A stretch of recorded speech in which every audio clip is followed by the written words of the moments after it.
Olá pessoal, tudo bem com vocês? O objetivo do Postulados e Teoremas é oferecer aulas completas de física e matemática. Hoje, depois de termos tratado dos triângulos e dos quadriláteros, falaremos dos polígonos em geral. Aqui na descrição do vídeo há um índice que remete o aluno diretamente aos tópicos específicos, inclusive a parte que trata da resolução de exercícios.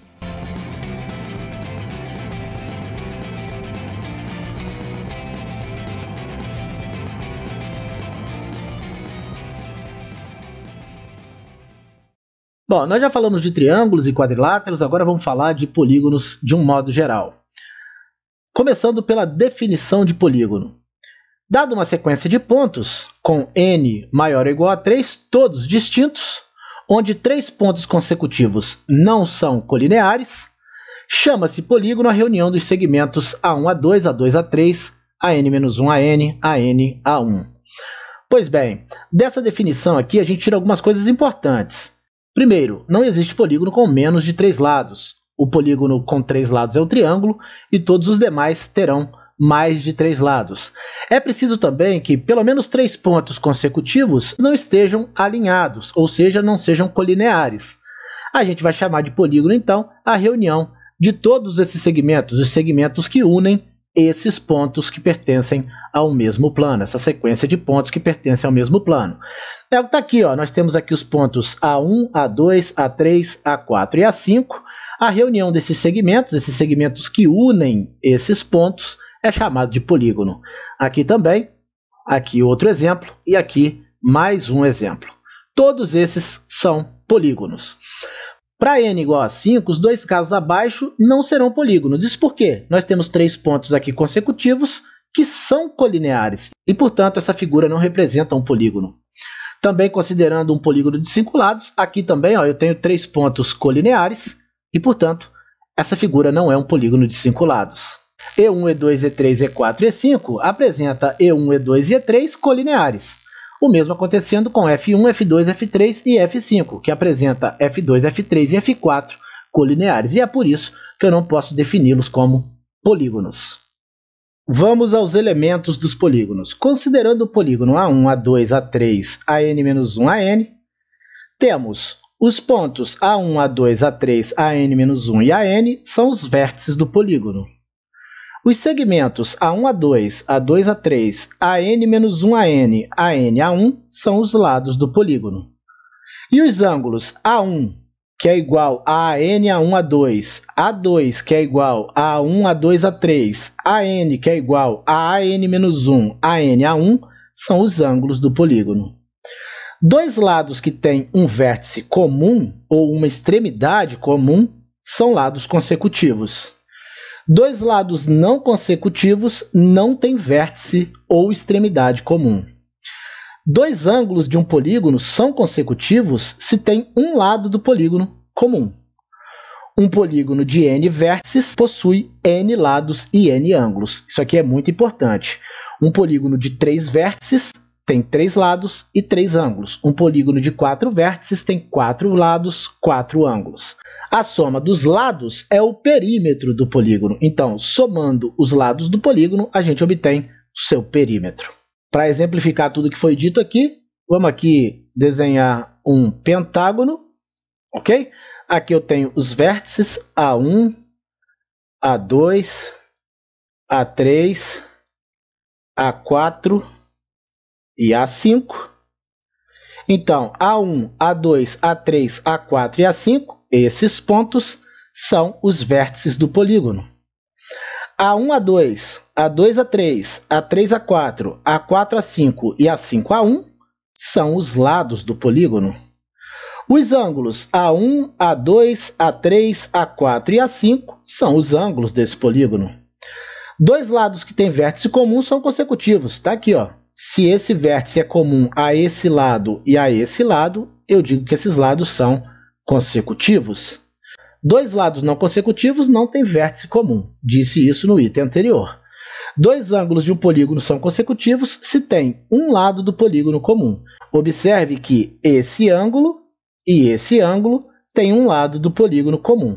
Um polígono de n vértices possui n lados e n ângulos, nós já falamos. A soma dos lados é o perímetro do polígono. Então, o perímetro aqui, ó, será a soma do lado A1, A2, com o lado A2, A3, com o lado A3, A4, A4, A5, A5, A1. Esse é o perímetro desse polígono.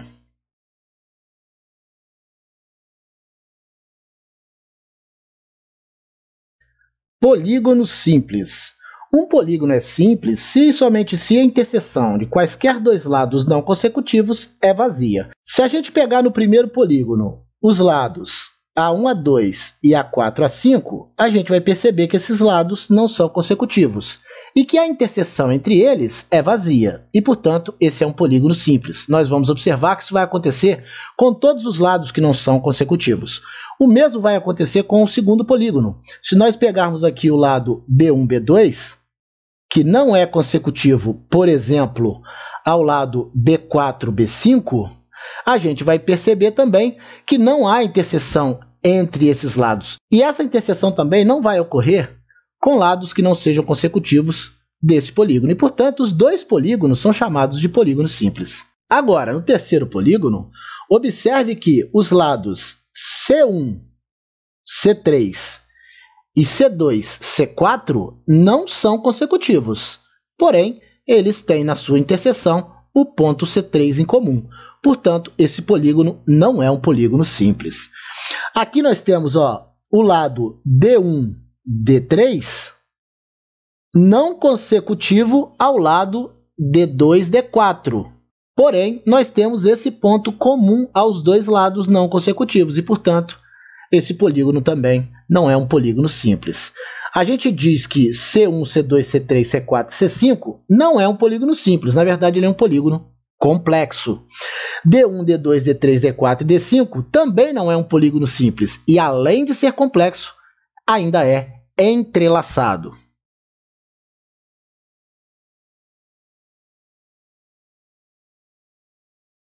Polígono convexo e polígono côncavo. Um polígono simples é um polígono convexo se e somente se a reta determinada por dois vértices consecutivos quaisquer deixa todos os demais vértices no mesmo semiplano dos dois que ela determina. Se um polígono não é um polígono convexo, a gente diz que ele é côncavo. Vamos entender o que está dito aqui em cima. Aqui eu tenho dois vértices que são consecutivos. A reta que passa por esses vértices define um semiplano que contém todos os demais vértices. Já nesse polígono aqui embaixo, eu tenho os vértices B2 e B3 consecutivos, por eles também passa uma reta, mas quando eu determino aqui o semiplano, eu vou perceber que o vértice B1 ficou de fora do semiplano. E, portanto, esse polígono é chamado de convexo e esse de côncavo.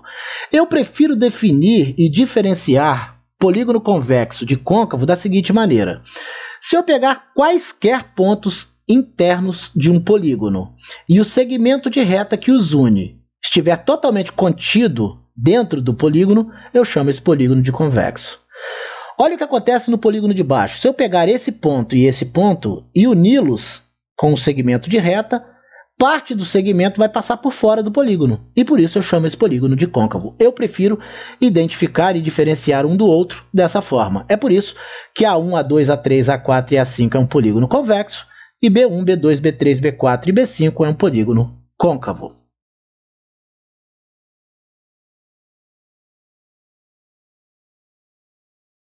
Interior e exterior de um polígono. Dado um polígono simples e um ponto não pertencente a ele, se conduzirmos uma semirreta com origem no ponto e que não passe por nenhum vértice, mas intercepte o polígono, se o número de pontos da interseção for ímpar, então o ponto é interno ao polígono. Se for par, então o ponto é externo ao polígono. Vamos entender o que está sendo dito aqui? Vou fazer aqui um quadrilátero e vou colocar aqui dois pontos, um ponto externo e um ponto interno ao quadrilátero. Se nós conduzirmos uma semirreta com origem no ponto P e essa semirreta não passar por nenhum vértice do quadrilátero, mas interceptar o quadrilátero, se essa interseção for par, o ponto é externo ao quadrilátero. Fazendo o mesmo com o ponto M, traçando uma semirreta com origem em M, que não passe pelos vértices do quadrilátero, mas que o intercepte, se essa interseção for ímpar, é porque o ponto é interno ao quadrilátero. É isso que está sendo dito aqui. O conjunto dos pontos internos de um polígono é o que a gente chama de interior do polígono, e o conjunto dos pontos externos é o que a gente chama de exterior. O interior de um polígono convexo é uma região convexa. O interior de um polígono côncavo é uma região que a gente chama de região côncava.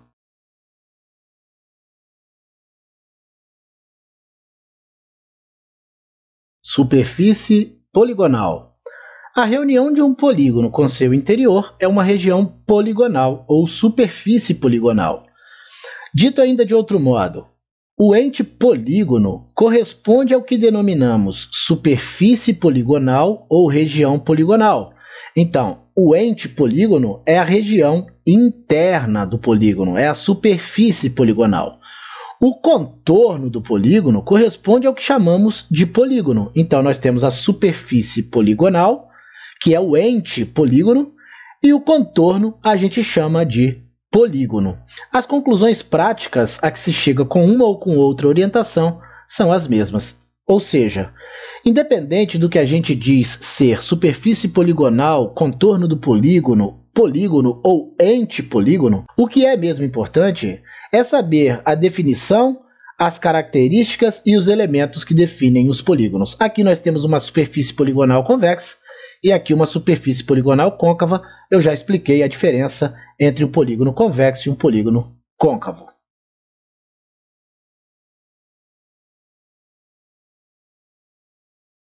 Nomenclatura. Vamos ver como os polígonos se chamam. De acordo com o número n de lados, os polígonos recebem nomes especiais. Nós já conhecemos o de 3 lados e o de 4 lados, triângulo e quadrilátero, também chamados de trilátero ou quadrângulo. Um nome se refere à quantidade de ângulos, o outro nome se refere à quantidade de lados. Temos também pentágono, hexágono, heptágono, octógono, eneágono. Um cuidado aqui no eneágono, alguns autores, é raro, mas acontece de alguns autores chamarem de nenágono, é sinônimo, ok? Para o polígono de 9 lados. Decágono, undecágono, dodecágono, pentadecágono e icoságono. Em geral, para um número n qualquer de lados, dizemos que o polígono é um n-látero, ou seja, um trilátero, um quadrilátero e assim por diante, tá certo? Observação aqui, ó, a gente já viu, n tem que ser maior ou igual a 3 porque n é o número mínimo de lados que um polígono pode ter. Qual é o polígono que tem um número menor de lados? É o triângulo com 3 lados.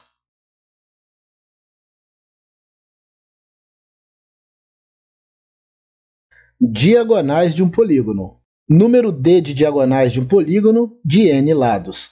Mais uma vez, a observação de que n deve ser maior ou igual a 3 pelos motivos que eu já expus várias vezes aqui. Diagonal de um polígono é um segmento cujas extremidades são vértices não consecutivos do polígono. Tá aqui, ó. O segmento AC, que liga dois vértices não consecutivos, é uma das diagonais desse quadrilátero.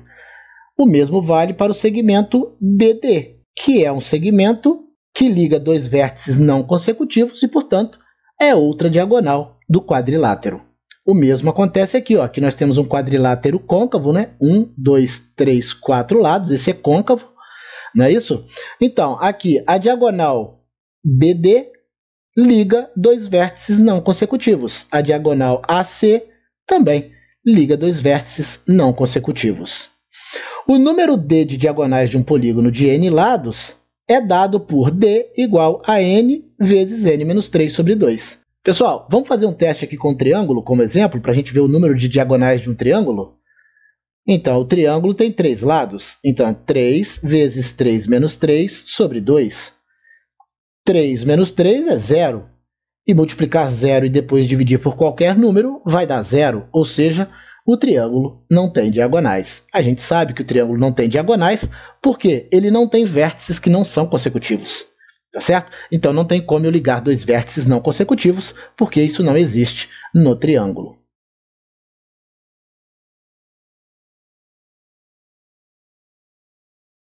Ângulos internos e externos.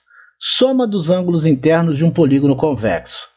A soma dos ângulos internos de um polígono convexo de n lados é dada por SI igual a n-2 vezes 180. Vamos entender essa formulazinha aqui, ó.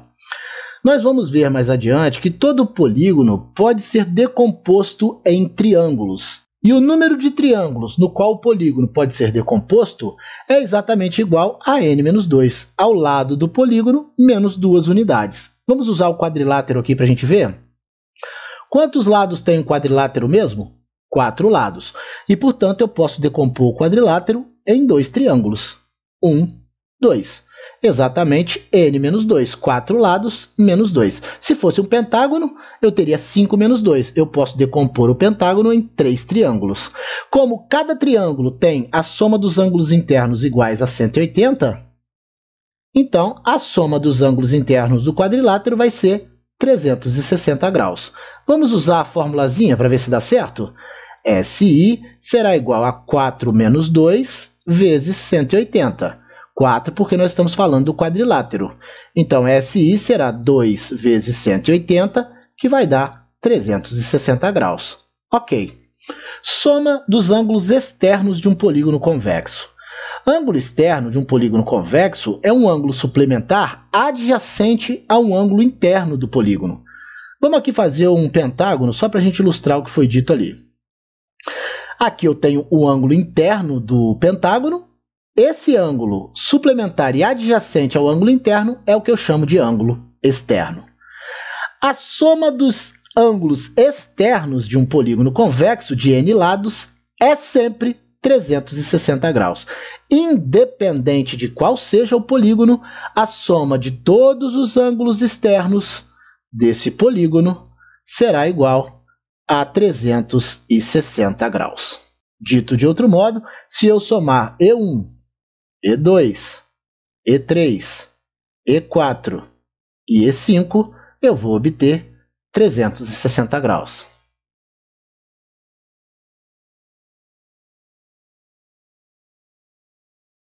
Polígonos regulares, definição e propriedades. Até agora, nós vimos os polígonos de modo geral. Agora, nós vamos ver uma categoria especial de polígonos. São polígonos notáveis, que a gente chama de polígonos regulares. Definição. Um polígono que possui os lados congruentes é chamado de equilátero. Se ele possui os ângulos congruentes, a gente o chama de equiângulo. É o caso do triângulo equilátero. Ele possui lados e ângulos congruentes. Um polígono convexo é regular se e somente se todos os seus lados são congruentes e todos os seus ângulos internos também. Mais uma vez, por isso o triângulo equilátero é um triângulo regular, ou seja, um polígono de 3 lados regular.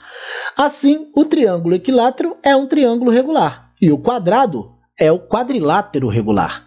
Um polígono regular é ao mesmo tempo equilátero e equiângulo. Aqui embaixo nós temos o triângulo equilátero com os 3 ângulos congruentes e os 3 lados também congruentes. Por isso eu digo que o triângulo equilátero é um polígono regular. E aqui nós temos um quadrilátero com os 4 lados congruentes e os 4 ângulos retos, portanto também congruentes. Esse polígono é um quadrado, é por isso que eu digo que o quadrado é um quadrilátero regular. Propriedades. Dividindo-se uma circunferência em n arcos congruentes, temos, primeiro, todas as cordas determinadas por 2 pontos de divisão consecutivos reunidas formam um polígono regular de n lados inscrito na circunferência. Bom, vamos entender aqui, ó. Arcos congruentes, vamos ver o que significa isso. Nós temos aqui o arco AB, temos aqui o arco BC, temos aqui o arco CD, temos o arco DE e temos o arco AE. Todos esses arcos são congruentes. Por isso, as cordas AB, BC, CD, DE e AE são congruentes. Em outras palavras, essas cordas formam um polígono regular de N lados inscrito na circunferência lambda. Na figura nós temos aqui, a congruência entre os arcos, que eu falei. Como numa mesma circunferência, arcos congruentes determinam cordas congruentes, nós teremos todas essas cordas congruentes, ou seja, teremos com a união dessas cordas a formação de um polígono regular de N lados. Quantas cordas são? 1, 2, 3, 4, 5 cordas. Logo, nós teremos um pentágono inscrito nessa circunferência. As tangentes traçadas pelos pontos de divisão determinam um polígono regular de N lados circunscrito à circunferência. Vamos entender, aqui nós temos os pontos de divisão, onde a gente divide a circunferência em arcos congruentes, tá certo? Esses são os pontos de divisão. Se eu traçar tangentes por esses pontos, nós teremos determinado um polígono circunscrito a essa circunferência.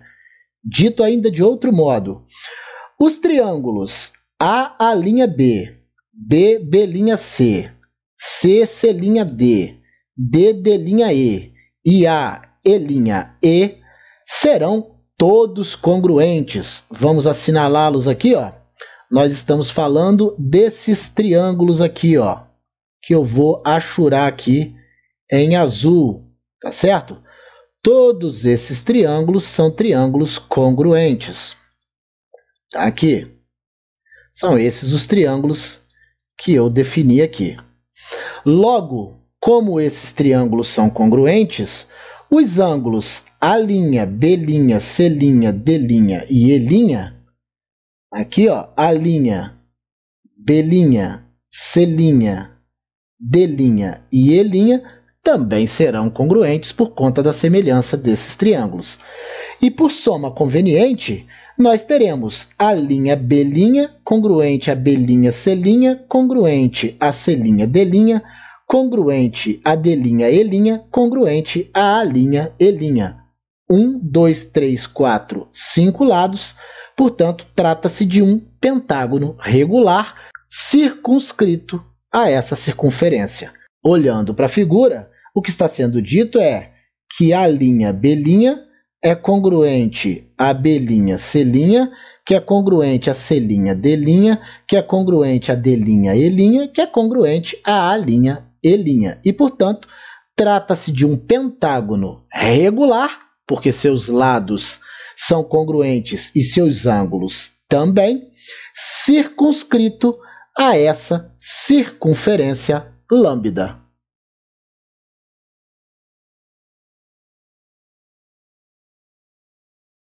Inscrição: unicidade da circunferência lambda. Todo polígono regular é inscritível numa circunferência. Não há exceção. Se o polígono é regular, é possível inscrevê-lo em uma circunferência.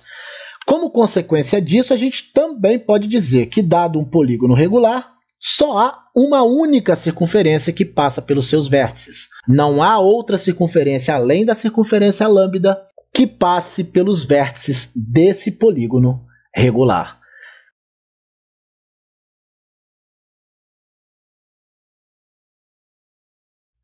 Circunscrição: unicidade da circunferência lambda. Todo polígono regular é circunscritível a uma circunferência. De igual modo, o que nós falamos na inscrição, não há exceção. Se um polígono é regular, ele é circunscritível a uma circunferência. Aqui a gente vê o polígono circunscrito à circunferência lambda. Em outras palavras, a gente pode dizer que a circunferência está inscrita no pentágono, nesse caso. E com isso a gente pode também afirmar que, dado um polígono regular, existe uma única circunferência inscrita no polígono. Foi o que eu disse. A circunferência aqui, está inscrita nesse pentágono. Só existe uma circunferência inscrita nesse pentágono, e essa circunferência é essa circunferência lambda. Nota muito importante, uma observação. As circunferências inscrita e circunscrita a um polígono regular são concêntricas. Em outras palavras, elas possuem o mesmo centro.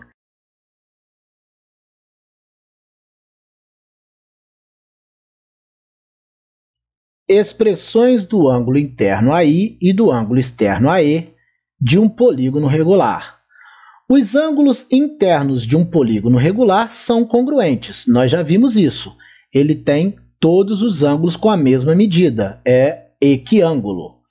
Encontramos cada ângulo de um polígono regular fazendo AI igual a n-2 vezes 180 dividido por n. Professor, eu já vi esse n-2 vezes 180. Exatamente. A gente pode escrever que AI é igual à soma dos ângulos internos dividido pelo número de lados, porque nós teremos o número de lados igual ao número de ângulos. E, portanto, se eu souber a soma dos ângulos internos, basta eu dividir pelo número de ângulos para eu saber a medida de cada ângulo. Os ângulos externos de um polígono regular são congruentes. De igual modo, todos os ângulos externos de um polígono regular são congruentes. Então, como é que a gente acha cada ângulo externo?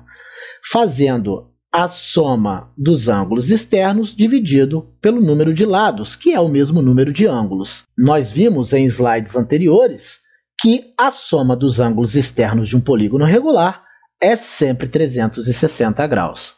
Vimos também, mais atrás, que se somarmos o ângulo interno com o ângulo externo, obteremos 180 graus. Eu até fiz lá o pentágono para demonstrar isso, né?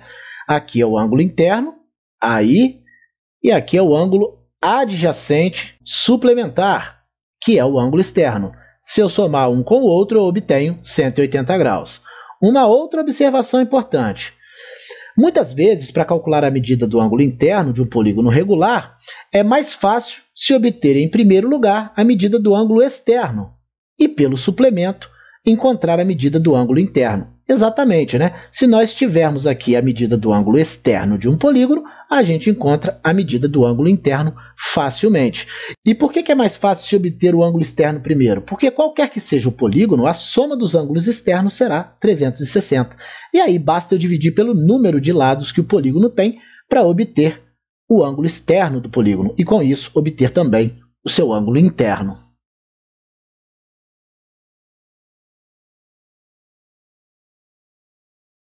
Elementos notáveis. Centro de um polígono regular.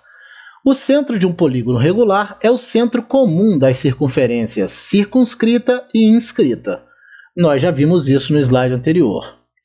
Apótema de um polígono regular. O apótema é um elemento extremamente importante.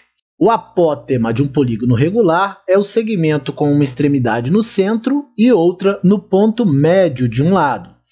O apótema de um polígono regular é o raio da circunferência inscrita.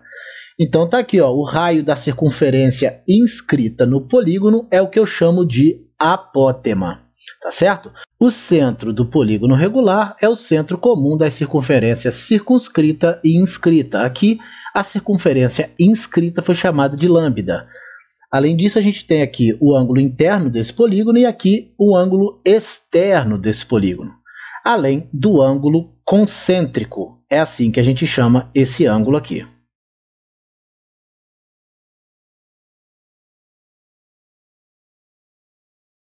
Expressão do ângulo concêntrico. Todos os ângulos concêntricos de um polígono regular, vértices no centro e lados passando por vértices consecutivos do polígono, são congruentes.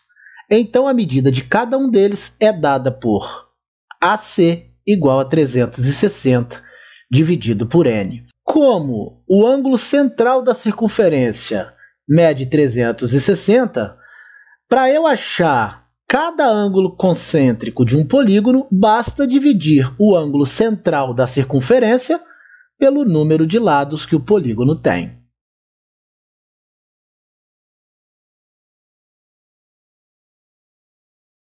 Diagonais pelo centro. Se um polígono regular possui um número par de lados, ele possui diagonais passando pelo centro. São as diagonais que unem vértices opostos. Aqui nós temos um hexágono, portanto o número de lados é par. A gente percebe que a gente tem diagonais passando pelo centro do hexágono.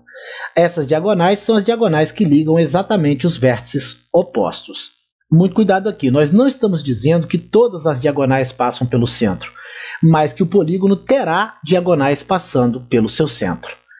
Nesse caso, o número de diagonais que passam pelo centro do polígono é dado por n sobre 2, ou seja, o número de lados dividido por 2.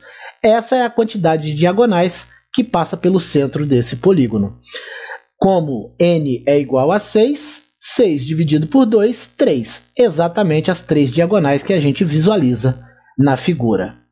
Porém, se o polígono tiver um número ímpar de lados, ele não terá diagonais passando pelo seu centro. É o caso do pentágono, que tem 5 lados e, portanto, um número ímpar de lados. A gente percebe aqui que não há diagonais que passam pelo centro do pentágono.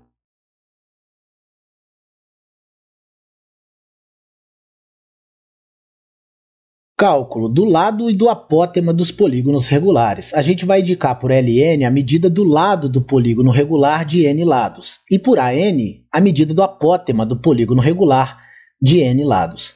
Se a gente observar a figura, a gente vai ver que o centro da circunferência é o baricentro desse triângulo equilátero ABC. E se ele é o baricentro, significa que eu posso dividir o segmento AD em 3 pedaços iguais, cada um deles com a medida igual ao do apótema.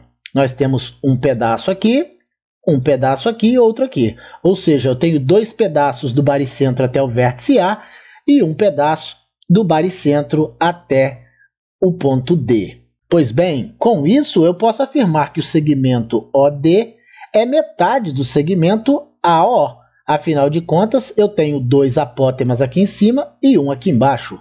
Então, eu encontro o apótema do triângulo fazendo o raio dividido por 2. Tá certo?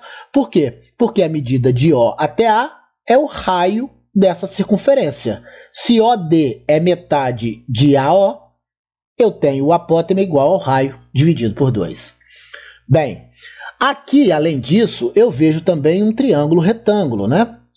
O triângulo retângulo ADC. Eu tenho aqui a hipotenusa L3, tenho aqui um cateto medindo L3 sobre 2, porque aqui tudo, ó, de B até C é L3, isso aqui está dividindo exatamente esse lado ao meio, então é L3 sobre 2. E tenho aqui, ó, 3 apótemas. Como o apótema é R sobre 2, teremos esse cateto medindo 3R sobre 2. Aplicando aqui o teorema de Pitágoras, nós temos o quadrado da hipotenusa, tá aqui, que é o lado AC ao quadrado, é igual à soma dos quadrados dos catetos. Está aqui um dos catetos, 3R sobre 2 ao quadrado, que é o segmento AD, e está aqui o outro cateto, L3 sobre 2 ao quadrado, que é o segmento CD. Efetuando esses cálculos, nós chegaremos a 2L3 ao quadrado menos L3 ao quadrado igual a 3R2. 2L3 ao quadrado menos L3 ao quadrado vai dar L3 ao quadrado igual a 3R2. L3, então, será R raiz de 3. Afinal de contas, R ao quadrado eu posso tirar do radical. Então, o lado desse triângulo equilátero será igual ao raio da circunferência vezes a raiz de 3. Lembrando que esse triângulo está inscrito nessa circunferência que eu chamei de lambda. Observando agora esse outro polígono, a gente percebe que se trata de um quadrado inscrito numa circunferência. Por que é que o quadrado está inscrito na circunferência? Porque ele é o quadrilátero regular. Pois bem, observando o triângulo BOC da figura, vamos ver aqui qual é o triângulo BOC, é esse triângulo aqui que eu estou achurando em azul, a gente percebe que ele é um triângulo retângulo, retângulo em O, está aqui o ângulo reto, tá certo? E, portanto, eu posso aplicar o teorema de Pitágoras nele. O lado do quadrado é L4 e aqui os catetos serão R e R, ou seja, o raio da circunferência, né? A distância que vai do centro da circunferência até a borda é o seu raio. E, portanto, eu terei L4 ao quadrado igual a R2 ao quadrado mais R2 ao quadrado. terei aqui, ó, L4 ao quadrado igual a 2R2, logo L4 será igual a R raiz de 2. Ou seja, o lado do quadrado inscrito na circunferência é igual ao raio dessa circunferência vezes a raiz de 2. Bom, como essa figura é um quadrado, a medida da altura desse triângulo que está achurado em azul é exatamente a metade da medida do lado do quadrado. Ou seja, o apótema do quadrado é a metade do lado do quadrado. Como o lado do quadrado é R raiz de 2, eu posso dizer que o apótema é R raiz de 2 dividido por 2. Ou seja, eu encontro o apótema do quadrado multiplicando o raio da circunferência pela raiz de 2 e dividindo o resultado por 2. Agora, a gente está vendo um hexágono regular inscrito na circunferência lambda. A gente observa na figura que o triângulo COD é equilátero, exatamente por se tratar de um hexágono regular. Esse triângulo que eu vou achurar de azul é um triângulo equilátero. E, portanto, esse triângulo tem lados congruentes. Logo, eu posso dizer que o lado do hexágono L6 é igual ao lado do triângulo R, porque uma vez que o triângulo COD é um triângulo equilátero, ele tem lados com a mesma medida e, portanto, L6 é igual a R. Em outras palavras, o lado do hexágono regular inscrito nessa circunferência é igual ao raio da circunferência.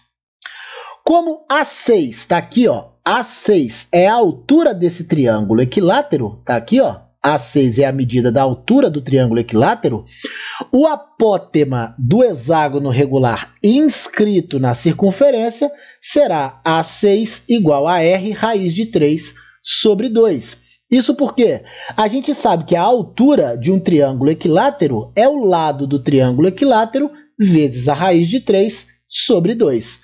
Como nós estamos querendo o apótema e o apótema aqui é a altura desse triângulo, uma vez que o lado desse triângulo é R, eu encontro o apótema do hexágono fazendo o raio da circunferência vezes a raiz de 3 dividido por 2. Bom, nos slides anteriores, a gente viu o cálculo do apótema do triângulo equilátero, do quadrado e do hexágono regular, cada um calculado de uma maneira. Mas existe uma forma geral para que a gente calcule o apótema de qualquer polígono de n lados.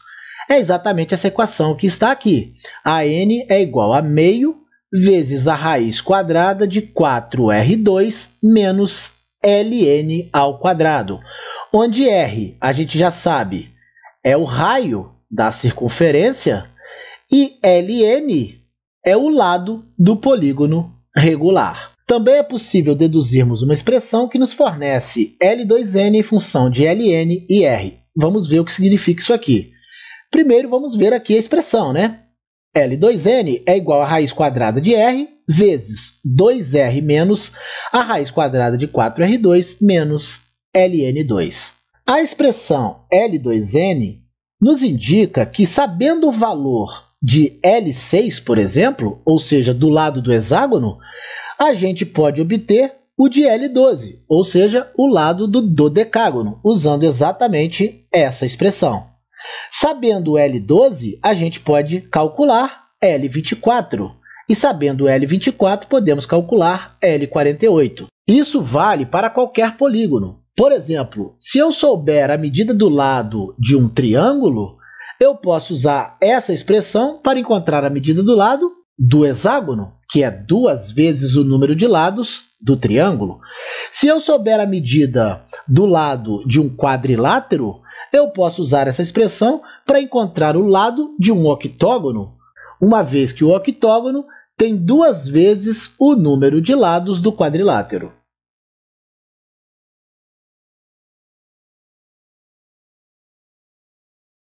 Segmento áureo. Definição.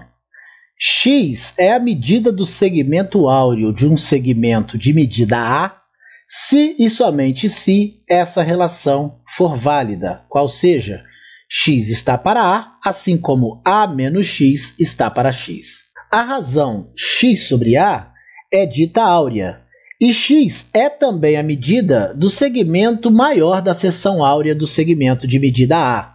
Em outras palavras, x é o segmento áureo de A. Dessa relação, x está para A, assim como A menos x está para x, a gente obtém essa equação. Basta fazer aqui o produto dos meios pelo produto dos extremos. Resolvendo essa equação, a gente vai chegar a x igual a raiz de 5 menos 1 dividido por 2 vezes A. Ou seja, a medida do segmento áureo x, que é segmento áureo do segmento A, é dado por raiz de 5 menos 1 sobre 2 vezes a medida de A. Com isso, encerramos o estudo dos polígonos de modo geral. Na próxima aula, começaremos o estudo das circunferências e dos círculos. Eu aguardo vocês, um grande abraço a todos e até a próxima!